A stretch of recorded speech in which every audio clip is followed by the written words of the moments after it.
اسلام آباد کی سیاست میں ڈرامائی تبدیلی آ گئی۔ مسلم لیگ نون اور استحکام پاکستان کا مشترکہ امیدوار N47 سے راہ فرار اختیار کر کے چلا گیا۔ جی ہاں، عامر کیانی جو استحکام پاکستان کے سیکریٹری جنرل ہیں، انہوں نے اسلام آباد کے حلقہ N47 سے انتخابی مہم سے ہی باہر اپنے آپ کو نکال دیا۔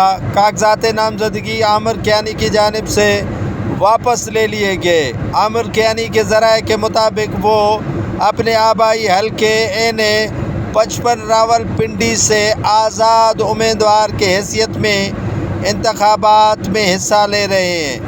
دونوں جماعتیں استحکام پاکستان اور نون لیگ نے سیٹ ایڈجسٹمنٹ کی تھی اور عامر کیانی کو N47 اسلام آباد سے چنا تھا، جو عامر کیانی کی جانب سے اس حلقے سے انتخاب لڑنے سے معذرت ہی نہیں کی، بلکہ اپنے کاغذات نامزدگی واپس لے لیے اور N55 سے آزاد حیثیت میں لڑ رہے ہیں۔